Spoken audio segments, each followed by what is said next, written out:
example. And so I think the Bible Project videos are good to basically say, okay, there's more to it. God's building a larger story of his kingdom and victory and glory on earth, and that culminates in Christ. Okay, so last time we were here, we were talking about the end of 1 Samuel, and then we'll hopefully get into the beginning of 2 Samuel today. And we'll see basically God moving David to the throne. But obviously we were interrupted by the fire alarm. I had to get out there, and then class was basically over. Yeah? Are we as a class skipping more like 6 questions for your study guide? No, you're doing 5, you can skip 1. Okay. Yeah. But anyway, we're talking about Saul and stuff that was going on, but then we had to go out because of the fire alarm. So where we kind of left off is we see that Saul is closed off from the Word of God. God's not speaking to him. Saul is so desperate, he goes to a what's called a medium or a spiritist, a woman who's basically a witch trying to connect with these things. And usually she may have some spiritual connection, but she recognizes that when Samuel, she sees the being of Samuel, that this is something she hasn't seen before, so she's afraid. Samuel tells Saul, yes, David is king, he is the man, God has chosen him, and you're going to die. Okay? Now, what we also have to see, all right, guys, let's get focused here. What we also have to see is how God moved David to the throne and what the barriers were in the way of David getting to the throne. Okay? So there are several things, obstacles, that are going to make it difficult for David to become king. Okay? And I listed them basically up here. Right? So what are some of the difficulties or reasons why it's going to be hard for David to take the throne unless God works in the situation? And why are these things going to be a problem? You can see them on the board, but what are they, and then why would they maybe be an issue? Yeah, Timmy? Well, because his son threw a rebellion against him, right? Well, that's later. David's not king yet. Oh.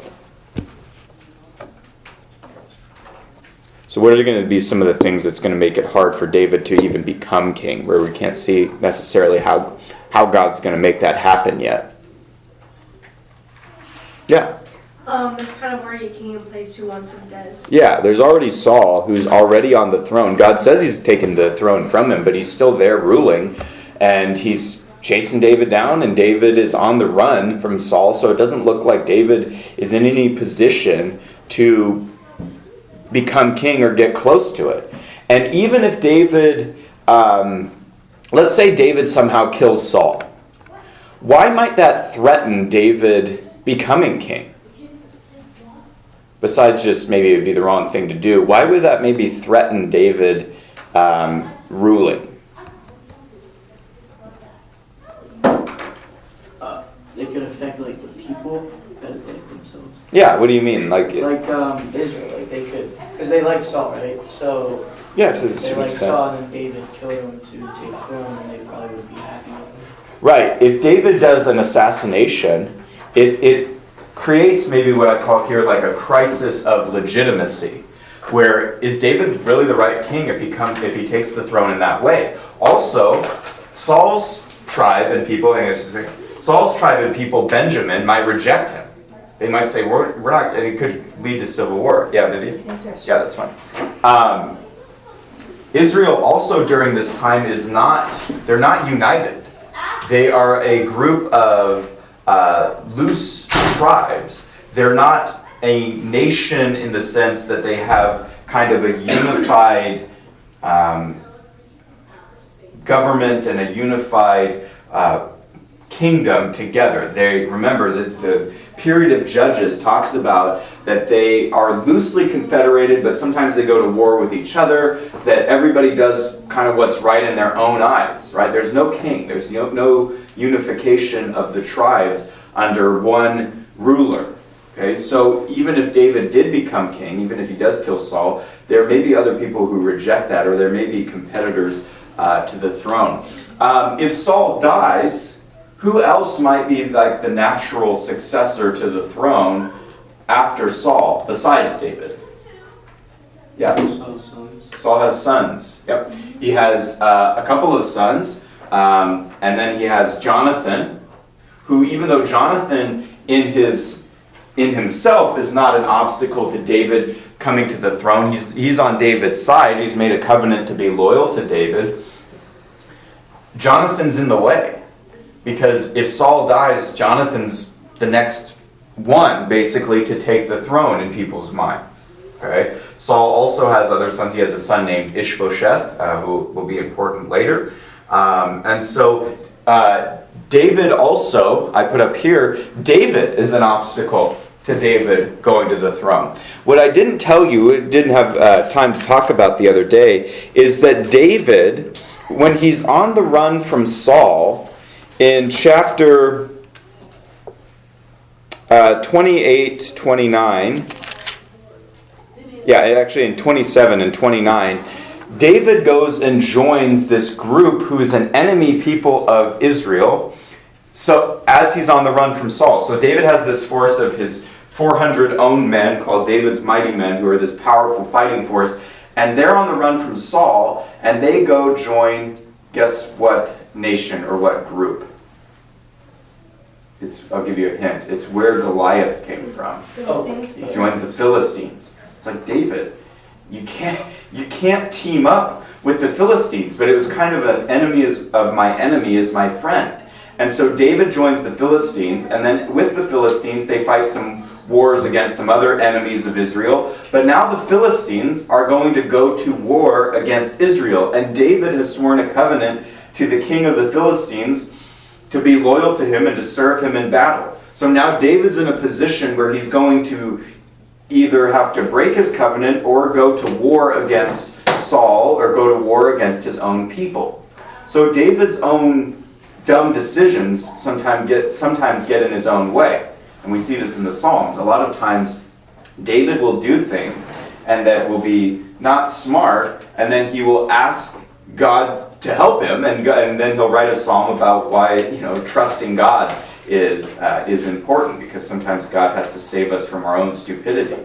And so he makes foolish decisions, and he's with this king of the Philistines who likes David a lot, and David serves him really well, and David likes him, and now they're about to go to war against Israel. And so David is stuck.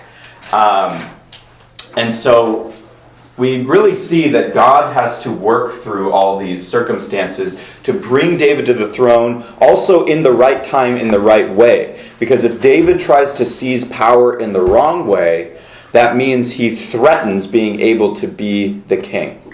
Okay, so we'll see that in 2 Samuel 1 after the death of Saul.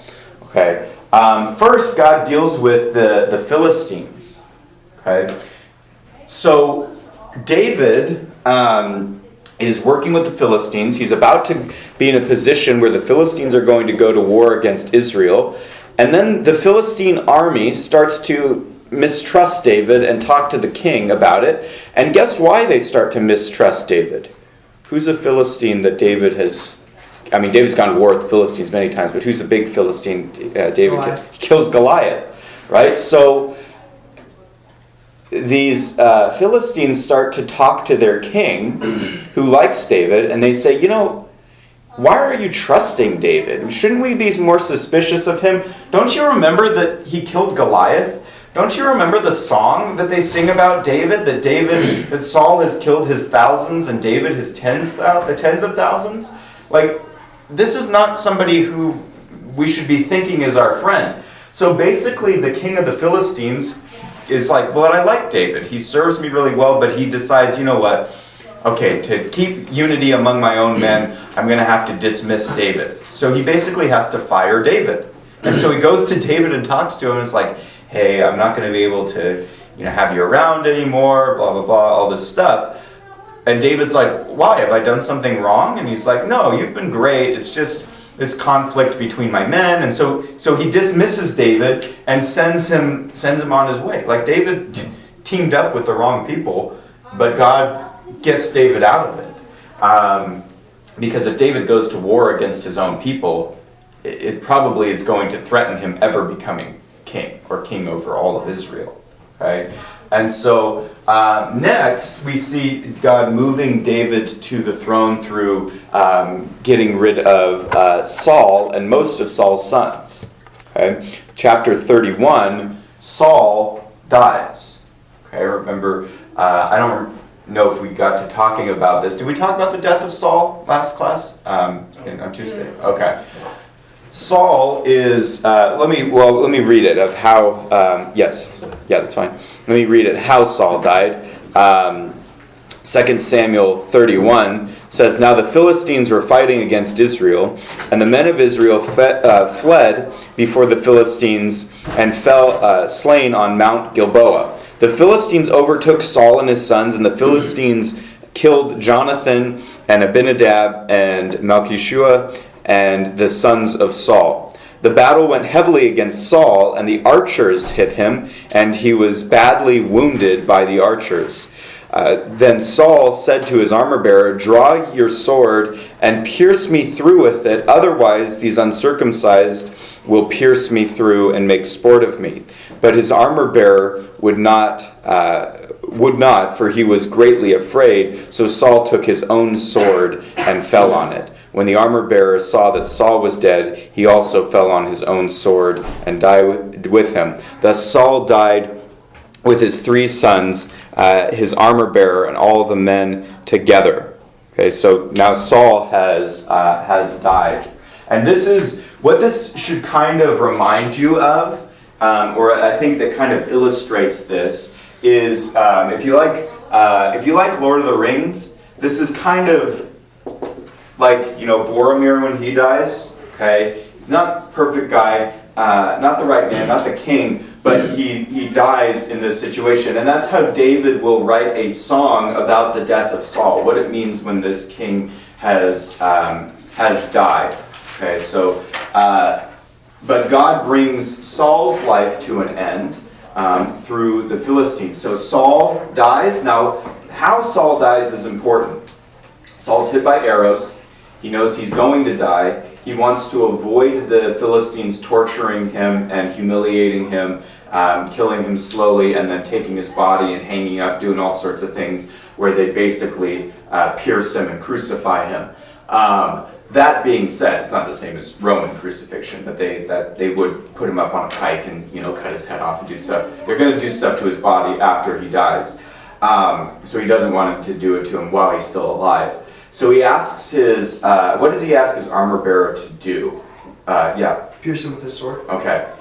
Exactly. Key word there that's used twice in, I believe, 31:4 is he says, pierce. Pierce me. Saul was pierced. Okay, so this is a death of, even though it's Saul killing himself, the piercing we're meant to understand this is the judgment of God in human circumstances. Okay, so piercing is the death, remember, of impalement or God's curse. So Saul, and remember, Saul is chasing David to kill him, and then basically now has killed himself. He's brought his own. God uses him in these circumstances to bring his own life to an end. Okay. Now, sadly, Jonathan dies too. He is a good guy, but God, in his timing and economy, has to move Jonathan out of the way as well, because he could be an obstacle to the throne and Saul's sons. Now, there's another son who is not there, okay, whose name is Ishbosheth, which will come up later on. Okay, so now this looks like David has a great opportunity now to move to the throne. And we do see that God is progressing his promise to David to give him the throne. But if David reacts in the wrong way to the death of Saul, then basically David will lose the kingdom. Okay, so now what's going to happen here is there's going to be David receiving the news of the death of Saul. This is in 2 Samuel chapter 1. And this young man, this Amalekite resident alien in Israel, brings the news of Saul's death. Now I'm going to read what he says, and I want us to pick up on a discrepancy, meaning a difference between how 1 Samuel 31 says that Saul died and how 2 Samuel 1 says that Saul died. Now, people will superficially point at this and say, look, the Bible contradicts itself. But it's not a contradiction, but it is a difference, and we're meant to see why it's a difference. Somebody a few months ago asked Mr. Rogers and I when we were out talking about this event. Why does 1 Samuel 31 say one thing and 2 Samuel 1 say another thing? Now listen to 2 Samuel 1:1. It says, "Now it came about after the death of Saul, when David had returned from the slaughter of the Amalekites, that David remained 2 days in Ziklag. On the third day, behold, a man came out from the camp from Saul, with his clothes torn and dust on his head. And it came about, when he came to David, he fell to the ground and prostrated himself." Do you guys know what prostrating means? When you prostrate yourself before someone? It means you bow low to the ground and basically give homage to somebody who's royalty. So he's treating David like a king. Okay, now look at verse 3. "Then David said, 'From where do you come?' And he said, 'I have escaped from the camp of Israel.' David said to him, 'How did things go? Please tell me.' He said, 'The people have fled from the battle, and also many of the people have fallen and are dead, and Saul and Jonathan his son are dead also.'" So remember, David had a relationship with Saul, even though Saul's trying to kill him. He was his father-in-law too, and Jonathan was his best friend. So there is, emotion here, not just information. Okay, now listen to how he says he died. "The young man said, who told him said, 'By chance I happened to be on Mount Gilboa, and behold, Saul was leaning on his spear, and behold, the chariots and horsemen pursued him closely. When he looked behind him, he saw me and called to me, and I said, "Here I am." And he said, "Who are you?" And I said, "I am an Amalekite." Then he said to me, "Please stand beside me and kill me, for agony has seized me because my life still lingers in me." So I stood beside him and killed him, because I knew that he could not live after he had fallen. And I took the crown which was on his head and the bracelet which was on his arm, and I have brought them back here to my Lord," which he's referring to David. Okay. What is this guy? How does this guy say that Saul died? And this is not Saul's armor bearer. Yeah. That he killed Saul? Yeah, he said Saul was, close to death, asked me to kill him, and I killed him. Here's the proof. Here's his crown. Here's his bracelet. And now this guy bows in front of David and is literally handing him the crown, prostrating himself before David, calling him my Lord. Okay? What is... Now we see the difference, okay, hopefully between 1 Samuel 31, Saul's death, and 2 Samuel 1, this guy's description. How do we reconcile those things? What's the simplest explanation? What is this guy here trying to do? Yeah. Make himself look better? Yeah, he's lying. He is... The story gives us 1 Samuel 31. This is the fact of what happened. But David doesn't know this. David doesn't know how Saul died. 2 Samuel 1 gives us this guy is coming, bowing in front of David, saying, "I killed Saul for you," handing him Saul's crown and bracelet, and calling him my Lord, and basically saying, "I acknowledge you as the king." And this guy wants to make himself look better, probably get paid, probably get honor, probably get benefits from saying, "David, I killed your enemy for you."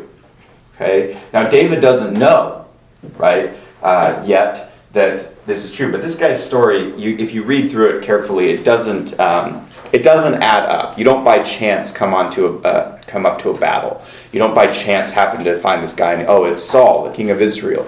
And so David will interrogate him later. But now here's kind of the reaction. David's reaction here is going to be key, because this guy is claiming credit for Saul's death. I killed Saul for you. Basically, here's the kingdom on the platter. Okay, should David take it and say thank you? Thank you very much.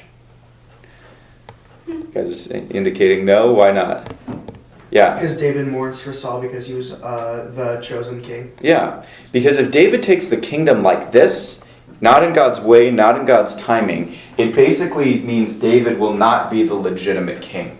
It means David will disrespect and dishonor the office of God's king, which is, they call it Yahweh's anointed, right? This is a special role. And if David does this, he threatens what it means to be the king, right? So he mourns over Saul, he mourns over Jonathan, instead of celebrating their death and saying, sweet, this is what God has, how God has brought about the kingdom. Okay, and so we see here also kind of an inverse temptation here. You can look at similarities between Matthew 4. In this case, this guy comes and bows in front of David and says, here's the kingdom, take it. In Matthew 4 and in Luke 4, Satan takes Jesus up on a high mountain and says, look, here are all the kingdoms of the earth.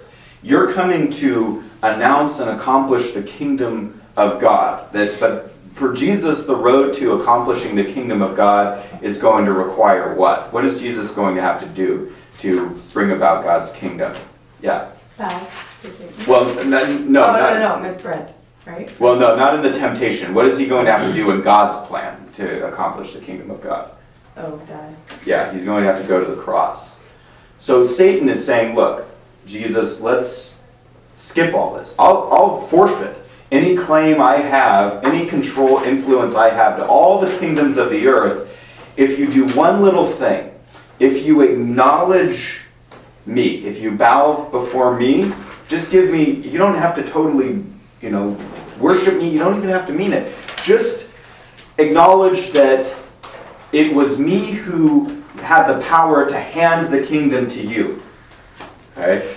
And Jesus obviously does not do that. He refuses the temptation. He says, go Satan, for it is written, you shall worship God alone. Okay? So David and Jesus basically are presented with a similar temptation of, are you going to take the kingdom early, not in God's way, not in God's timing? And so, in both cases, actually, they pass the test. But if David gets this wrong, he's going to forfeit the kingdom. He's going to threaten the office of the king. He could basically destroy what it even means to be the king. Okay, so, but David does not react the wrong way. He reacts the correct way. So this guy wants the credit for killing Saul. So that's what he's going to get. Look at verse 11. Okay, this is how David reacts. Then David took hold of his clothes, his own clothes, and tore them, and so also did all the men who were with them. They mourned and wept and fasted until evening for Saul and his son Jonathan. Now it doesn't. They're not just mourning for their personal death. Listen to this. It says, for the people of the Lord and for the house of Israel, because they had fallen for the sword. David sees this as a national disaster. That if a king of Israel has died, this is missing a very key person in God's plan for working through His kingdom. And so David is mourning. This is not what this guy expected when he brought the news. And then he says, David, now he's going to have a conversation with this guy and interrogate him a little bit more. It says, David said to the young man who told him, where are you from? And he said, I am the son of an alien, an Amalekite. Then David said, how is it that you are not afraid to stretch out your hand and destroy Yahweh's anointed? Okay. Do you guys remember what the word anointed? We have two terms that we use. We're actually using the word anointed. It's built into these two terms that we use. Sometimes we call Jesus this as well. What does it anointed mean? Yeah. God's chosen. It means God's chosen. Yeah, it means somebody's specific role for a specific purpose. But what do we call Jesus? Yeah. Okay, use the bathroom, please. Yeah, that's fine. We don't call him that, but you can do that. But Is it Messiah? Messiah is the Hebrew one. What's the English? What's the Greek version of Messiah? Yeah. No, Jesus. It's the most common one. People even think this is Jesus' name. Jesus Christ. Yeah. So Christ actually and Messiah is this term anointed. So in a way, Saul for a time is God's Messiah. He's God's chosen role instrument as king. Now he's not the true ultimate Messiah, which Jesus is, but David will be God's Messiah. Other kings will be God's Messiah. They are people who are anointed for these purposes.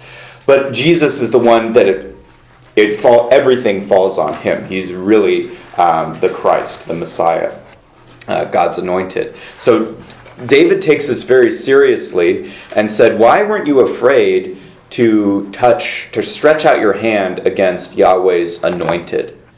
And David, in verse 15, says, "And David called one of the young men and said, 'Go cut him down.' So he struck him and he died." And cut him down is a very violent term. It means to tear him into pieces.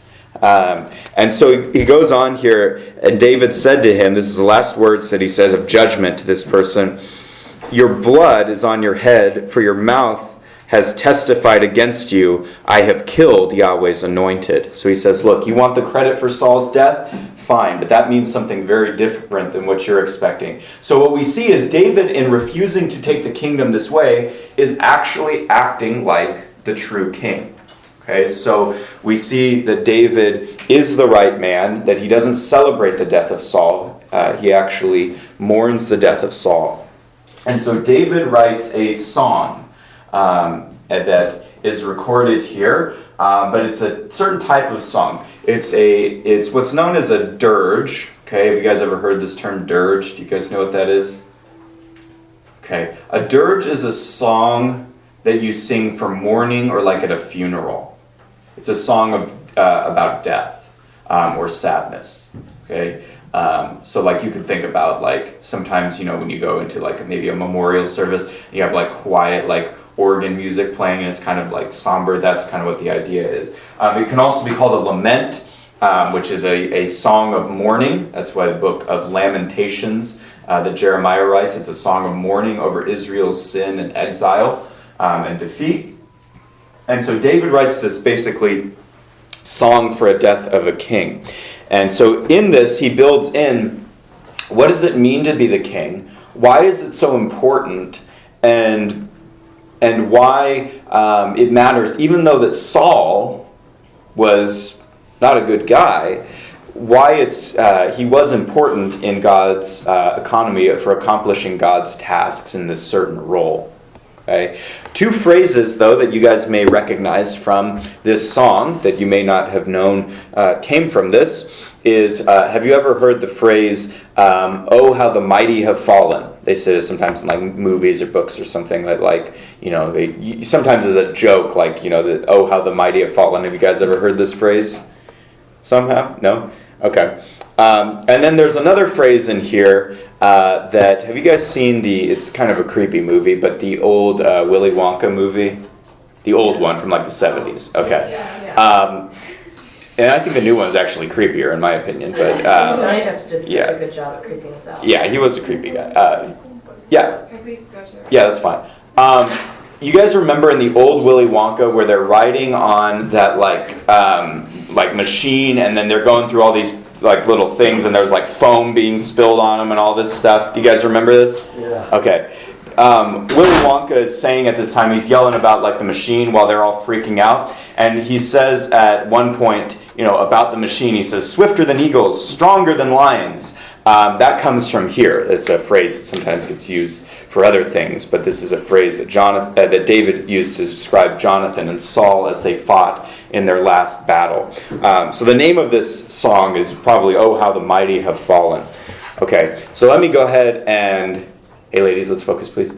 Let me go ahead and read this and see what kind of David pulls out of this song about why the role of the king of Israel is so important. So he says, or it says in verse 17, that David chanted with this lament over Saul and Jonathan his son, and he told them to teach the sons of Judah the song of the bow. Behold, it is written in the book of Jasher, meaning it's recorded over in this place. Now he says, your beauty, O Israel, is slain on the high places. How the mighty have fallen. So he's referring to the beauty as Saul and Jonathan, the role of the king. Okay, so David is dramatizing this. And then the first thing he says is, tell it not in Gath. Proclaim it not in the streets of Ashkelon, or the daughters of the Philistines will rejoice, the daughters of the uncircumcised will exult.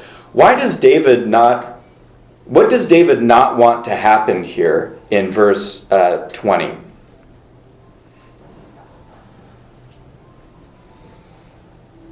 Good. 2 Samuel 1:20.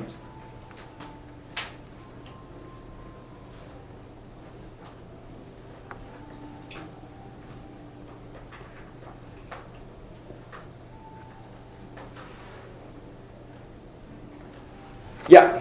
He doesn't want them to announce any of the news in Gath or to any of the Philistines because he doesn't want them to start laughing and making fun of them or like putting the Israel down. Yeah, he doesn't want Israel's enemies to find out about the death of Saul, which they will, because they're going to draw the wrong conclusion from it, that God is not powerful, that God is not great, that God doesn't care about his king, that God doesn't care about his people, that God isn't able to bring about his victory and his kingdom. And so he says, tell it not in Gath. That's the city where Goliath is from.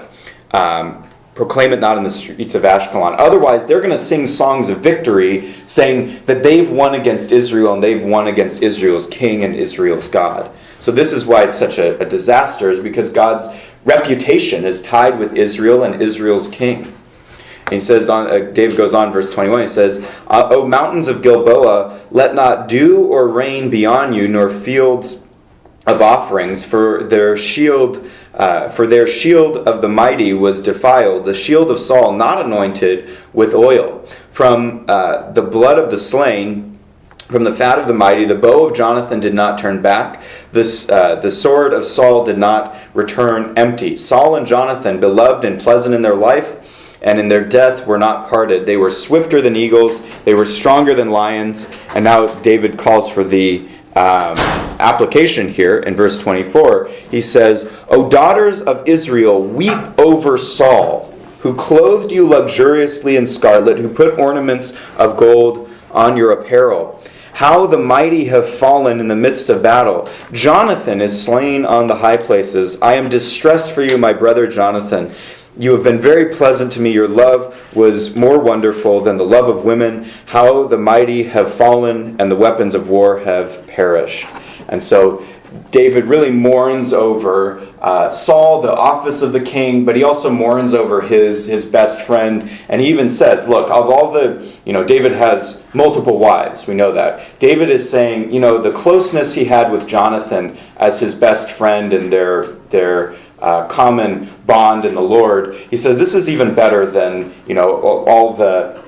It seems like everybody thinks I'm so great because I have all these wives, but basically my friendship with Jonathan was greater than that. Now Jonathan is dead. So Saul is to be mourned over as far as David is concerned. So now David heightens Israel's appreciation for the king, even though Saul is, in a sense, not the right man for the job. He's the people's choice, and God moved him to the throne, and he was anointed by God for these purposes. So David wants them to understand what being the king of Israel actually means. And so what we're seeing here is that David is going to fulfill that role of king. But now there's a competing kingdom. Okay? In chapter 2, 2 Samuel 2, David is made king over Judah, but it's not over all Israel yet. It's over the southern region. Ishbosheth, Saul's son, is made king over Israel. Okay, so there is a competing throne, and these two kingdoms now go to civil war. Yeah, Macy? Can I go to the bathroom? Yeah, that's fine. Okay, so they're going to fight in a civil war with one another. But whoever kind of wins this civil war, in a sense, kind of doesn't win. Because it doesn't mean the other side will accept your victory or your king, even if you beat them in battle. Okay, so David's kind of stuck again. One of Saul's sons is alive and king in his place. Okay, there's also David's, formerly Saul's, general named Abner, who joins David, and now Abner is a threat. He accomplishes things for David, but he's a threat potentially now because people may say, you know what, this general who used to work for Saul and give us a bunch of victories, maybe he should be king, not David. So Abner is in this situation where this one of David's men named Asahel is chasing him, okay? And Abner is running away from this guy and is more skilled in battle and turns around with a spear, and he says, you know, he knows this guy, and he ends up killing him with a spear. Okay, I don't think he meant to kill him. I think he meant to knock the wind out of him. But this basically causes everybody to continue fighting even harder. Then Abner joins David, and they join forces together for a while. And then Asahel, the guy who got stabbed with a spear, his brother, kills Abner. So he takes him out of the way. Okay, and then these guys go and they assassinate Ishbosheth. And then they come to David and they're like, good news, David. We murdered the other king. And guess what happens to them? They die. David pierces them up, kills them, pins them to a wall. They die a pierced, God-cursed death. And so he says, look, you think you were doing me a favor killing off this other king. You know, I'll show you what that means. He respects the office of the other king. And then in 2 Samuel 5, this is when David is made king over all Israel. Instead of disunited Israel, now all of Israel comes to David and wants to actually make him king. So the people recognize him. This is the time where God actually moves David to the throne in the right way. And so we'll see that later on. They basically come to David and they say, you're our brother, you're our shepherd, you're our bone and our flesh. God had you shepherd us in war when you were with Saul. Now be king over us. And so they all unite behind David. And so David becomes the right king. He establishes Jerusalem. He brings the ark in. And then he wants to build God a temple. God gives him the high point of the book. Is chapter 7, where God gives him the covenant of the kings, the Davidic covenant for David and all his sons. And then the book gets, there's a little bit more of David's victory, but we start to see some problems. Then 2 Samuel 11 and 12, David's sin is revealed, and the whole thing starts to disintegrate. So showing David is God's right man for being king, but also he is not going to be able to really wield the covenant God has given him and really accomplish the kingdom of God. So that's why David looks ahead in the Psalms and says, there has to be another king greater than me to basically do this job right. And so he talks about what that's going to entail, and that leads forward as it's developed through the rest of the Old Testament to Jesus. Okay, so we got to end.